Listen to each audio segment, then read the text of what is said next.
I wanted to make a very informal video about my process with creating Through the Arch. I'm not going to do a whole lot of fancy editing because there's really no B-roll I could show, no text on screen I can really think to say, but I just want to tell you all kind of chit-chat style how this video Through the Arch came to be. To start from the beginning, it was very much a shoot for the moon, even if you miss, you'll land among stars moment. The vision of what I wanted to do was pretty different from what came to be, but what came to be I think was still pretty good. I've always admired interviews in AT or trail in general documentaries. For example, Walking Home and Made of Grit, both of those I felt like the interviews made it feel very professional and you really get to dive into what people are thinking. Making documentaries about hiking in general is so, I don't know, it's what I love to do, but I don't really have the strength to do a thru hike every year.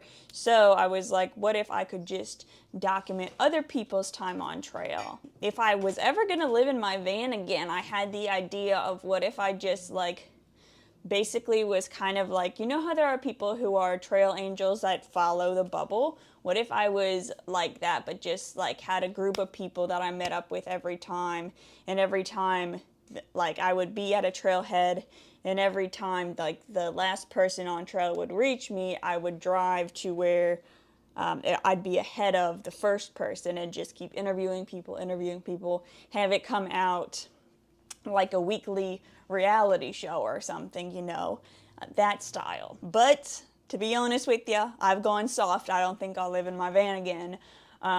That's just an idea I had, what if. Next idea, what if I could interview the same group of people at the beginning, middle, and end of their journey? I had that idea sometime last year. I wasn't planning on making it happen this year, but then looking at my year as a whole, like before the year started, I was like, maybe this can be the year. I don't have a whole lot going on.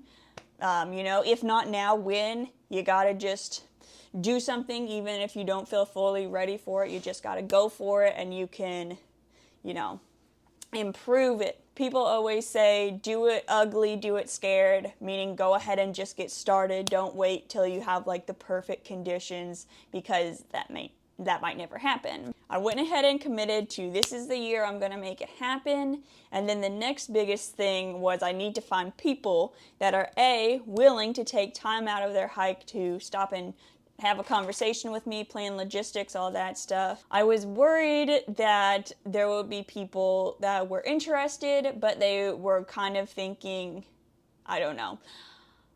I didn't want anyone that was really like, oh yeah, make me famous, because this could be a very small scale. In fact, it is very small scale. I want to say, like, I didn't want anyone to get disappointed if it wasn't like, you know, go down in history type level. So I thought what I'll do is tell people about it once they've already picked their start date. I'll be looking for people within a certain start date.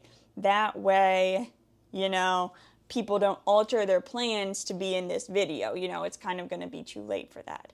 That's what I was thinking anyway. Looking back now, I'm like, that really wouldn't be the hugest of deals, but that was my thought process at the time. But once I had made that decision, I was like, okay, how can I get the word out as much as possible? I made a video, I posted it on Facebook. I even got Ramdino to help me out by spreading the word about applying to be in this documentary. And there were, I think, about 8 people that applied, but only one of them was going to start the weekend I was planning to be at Amicalola Falls. So I emailed that person. I said, you're in. I emailed everyone else. I'm sorry, but it just wouldn't work out logistically for me to go down to Georgia multiple times. Backing up a second, once it was only one person that applied that was going to be in that date range, I was like, well, what do I do now? Should I just try again next year or what? But I didn't want to wait another year. I went back to that principle of do it ugly, do it scared, And I was like, well, we'll just head down to Amicalola Falls for the weekend as normal, and I can just see if anyone's interested in being interviewed there. We go down there. I'm in contact with the one person that applied that was going to be in the date range, got him in, and about 20 other people agreed to be interviewed that day. I want to say that was about 2/3 of the hikers that were starting on those days. Some people just weren't interested, you know, it's a busy day, you don't want to stop and talk, but I was really grateful for the people that did. That was amazing. So after the weekend at Amicalola Falls is over, I go back home. I had them write down their email address when we were there in person, and I just send an email out to everyone being like, hey, I don't expect you to check your email anytime soon. You're starting a big old hike. You have other things to worry about, but just let's keep in touch. And sooner or later, it was time for trail days in May. And here's something I could have done better, but I didn't really know that in the moment. I didn't know where would be the best location to film this. So I told people, if you're going to trail days, which a lot of them didn't because they were a very, very early starting group in the bubble. I filmed at Amicalola February 28th and March 1st, and by the time like end of May happens, the hikers that started them are probably in Northern Virginia and stuff. So not everyone came back to trail days. Not everyone checked their email, of course. And I didn't know where I wanted to film, so I was kind of like, we'll be in touch that weekend. Thing about trail days is there's very little cell service, so it's hard to communicate with people unless you're right there talking to them in person, of course. Two, it takes a really long time to walk everywhere. What I'm saying is, if I was to do it again, I would have picked a time and place and like told people about it way ahead of time so they had time to like plan around that if they were interested. It didn't go like I hoped, but I did get to interview 2 people, and I was very thankful for that. So I was like, I don't know what this is going to end up being.